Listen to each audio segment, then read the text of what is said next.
Ensina.net, seu portal de aprendizagem.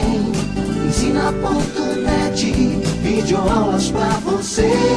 De qualquer lugar, você pode acessar. As formas de pagamento, invista em seu presente, pro futuro alcançar. www.ensina.net. Acesse www.ensina.net. Pessoal, vamos começar agora um novo módulo. Vamos ver o módulo de noções de economia. Esse módulo é um módulo bem interessante. Num nível relativamente básico, o exame da ANBID não é tão exigente com esse módulo. E nós vamos ver alguns tópicos bastante interessantes de economia. Nós vamos falar um pouco sobre os conceitos de Produto Interno Bruto, PIB. Vamos falar um pouco sobre inflação, sobre índices de inflação. Vamos falar um pouco sobre política monetária. Vamos retomar alguma coisa que nós comentamos já no módulo Sistema Financeiro Nacional sobre Comitê de Política Monetária, o famoso Copom. Acredito que vai ser um módulo bem tranquilo para vocês e vocês depois dão uma complementada nos estudos com a nossa apostila. Então vamos começar falando primeiramente sobre o conceito de PIB, Produto Interno Bruto. Tenho certeza que todo mundo já ouviu falar, o tempo inteiro nós ouvimos falar disso. PIB, o que é o PIB? PIB, ou Produto Interno Bruto, é o total de riqueza produzida no país durante um determinado período de tempo. Esse período de tempo, normalmente, a gente trabalha com um período de um ano. Um outro detalhe em relação ao PIB é que ele é expresso numa moeda. No caso do Brasil, nós trabalhamos com o real. Leva em consideração, então, tudo o que é produzido, toda a riqueza produzida no país durante um ano expresso em real. Claro que a hora que nós vamos comparar dados do Brasil com outros países, nós costumamos converter o valor do Produto Interno Bruto em dólar, que é a moeda usualmente usada aí em comparações internacionais. Então o conceito de PIB é bem tranquilo, um conceito relativamente simples. Tudo que é produzido no país durante um determinado período de tempo, expresso em reais. Um ponto importante que vale a pena nós discutirmos também é o conceito de valor agregado, que é um conceito muito relacionado com o conceito de Produto Interno Bruto. O que é o valor agregado? Vamos imaginar o seguinte, vamos imaginar uma coisa relativamente simples. Venda de um pão na padaria. Como é que nós calculamos, então, a contribuição da venda de pão na padaria no cômputo do PIB, do Produto Interno Bruto? Ora, o pão tem uma matéria-prima que é o trigo, ok? Na produção do trigo é gerado um determinado valor de riqueza. Vamos supor que na produção do trigo num país seja gerado R$100 de renda. E depois eu pego essa matéria-prima, esse trigo, e faço o pãozinho. E a hora que eu vendo esse pãozinho na padaria, seja gerado um valor final de R$300. Ora, se eu somar 100 com 300, daria um total de R$400. Mas será que o PIB, será que o que foi efetivamente produzido, gerado de renda, foi R$400? A resposta é não. Por que não? 100 foram os insumos na produção do pão, ou seja, o trigo.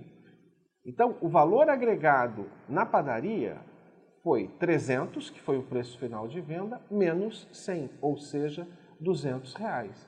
De tal forma que o PIB, nessa economia que só produz pão, seria R$300 e não 400. Então, esse é um conceito importante. O que é o valor agregado, então? Nós pegamos toda a cadeia produtiva e dividimos o que é agregado em cada etapa de produção. Eu dei um exemplo, melhor dizendo, muito simples, que é o exemplo de uma padaria fazendo pão, uma economia que só produz pão. Nós podemos extrapolar esse exemplo para vários setores mais complexos, como, por exemplo, produção de indústria aeronáutica, como, por exemplo, a indústria automobilística. Então é importante saber isso. Existem vários insumos, várias matérias-primas, e na hora do cômputo, do cálculo do Produto Interno Bruto, nós tiramos o que é agregado em cada etapa de produção, de tal forma que o PIB final vai ser o somatório do valor agregado em cada etapa da produção. Tá claro isso? Então vamos avançar um pouquinho mais e vamos falar um pouco sobre inflação, sobre índices de preço. é outro tema também muito corriqueiro, muito comum no dia a dia das pessoas. Como é que nós poderíamos definir inflação? Uma maneira muito simples de definir inflação é associar inflação à perda de poder aquisitivo da moeda. Ou, de outra forma, inflação pode ser também conceituada como aumento generalizado de preços. Ambas as definições são idênticas se nós pararmos para pensar. Perda do poder aquisitivo da moeda ou aumento de preços, no fundo, acaba sendo a mesma coisa. Um ponto importante, que com certeza você já pensou várias vezes. Sai um índice de inflação nos jornais ou na televisão e você olha e fala assim, poxa vida, a inflação foi de 2%, mas determinado produto que eu consumo ou que eu compro aumentou 5%. É verdade, a inflação é uma média e ela não reflete o seu aumento de preço especificamente. Então, o que isso tem a ver ou qual a importância disso para nós nesse momento? É importante nós definirmos alguns índices de preço, alguns índices de inflação. Vocês vão ver que existem vários. Nós vamos definir aqui, neste curso, neste momento, só aqueles que são mais importantes, que serão cobrados, provavelmente, no nosso exame, na nossa certificação. Então vamos começar, acompanhe aqui comigo. O primeiro índice que nós vamos ver é o IPCA, ou Índice Nacional de Preços ao Consumidor Amplo.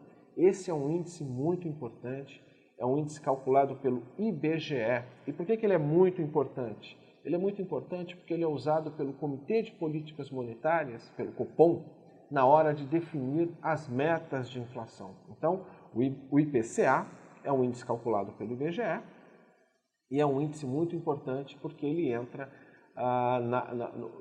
no dia a dia do Copom, ele entra nas decisões do Copom, no que se refere a metas de inflação. Quando estivermos falando de metas de inflação no Comitê de Política Monetária, estamos olhando a variação do IPCA, Índice Nacional de Preços ao Consumidor Amplo.